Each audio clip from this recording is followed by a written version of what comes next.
શેરો શાયરી બાબરા નગરપાલિકાના નવા બિલ્ડિંગના લોકાર્પણ પ્રસંગે સાંસદ ખીલ્યા. સાંસદ સુતરિયાએ વિરોધીઓ પર કર્યા પ્રહાર. ચૂંટણી સમયે કરેલા અપ્રચાર સામે સાંસદે કર્યો વળતો પ્રહાર. है तो आगे बढ़ा, पीछे खींचने के लिए लोग थे, और प्यार करना है तो अपने आप करो, परमात्मा से कर, नफरत करने के लिए तो लोग है.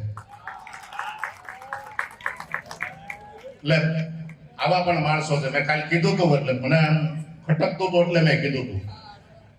પછી કાલ કોક એમ કે ભાઈ આ ભરતભાઈ આવે પેલા ઇલેક્શનમાં પણ તમે મને એટલો ઘેરી લીધો હતો, હું નહોતો આહાર કરતો એવો મને આહાર કરી દીધો, હું નહોતો સેવન કરતો એવું કરાવી દીધું. મેં કોઈથી હું જિંદગીમાં નથી જોઈ એ વસ્તુ સામે તમે મને બેહાડી દીધો. પછી મારે કીધું આપણે ખેડૂના દીકરા છે, અમે ખેડૂ પછી ખેતી કરી જાણી પકવી જાણી, પછી જેવું છું એવું અમે લોકોને ભેળસેળ વાળું નથી ખવડાવતા એવા અમે હતા. એટલે તમે બધા મને પ્રેમ આપ્યો.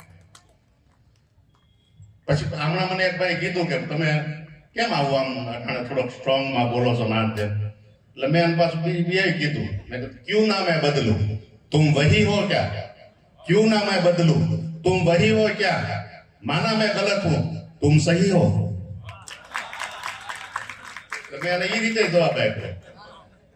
એટલે આમાં પછી તો હવે થઈ જાય આપણે પછી સહન કરવાની કઈક શક્તિ હોવી જોઈએ ને. એટલે અમારા છે ને અહીંયા ટીમ બેઠીને કૌશિકભાઈના વિસ્તારની અંદર હું તમને કહું તો અટાણે 2500 કરોડે પૂગ્યા છે. જનકભાઈ છે એ 2300-2400 કરોડ રૂપિયા પૂગ્યા છે.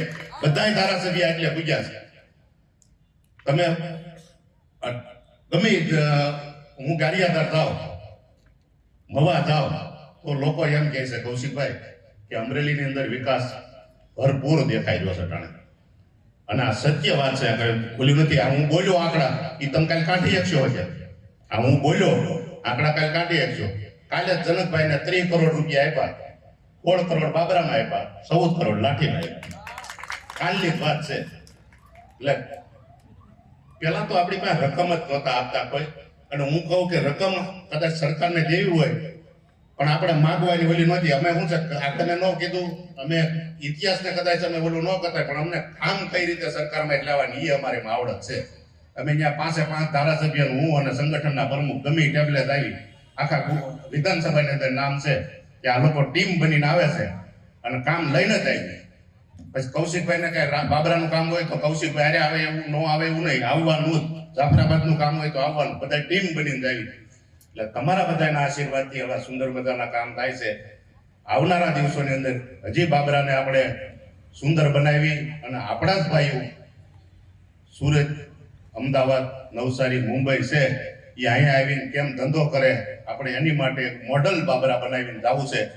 અને આ બાબરા એવું બને કે સુરત અને મુંબઈ, અમદાવાદ વાળાને અહીંયા રહેવાનું મન થાય એવું બાબરા આપણે મૂકીને જવાનું છે. એટલું કઈ વિરમું. અસ્તુ. જય હિન્દ, જય ભારત.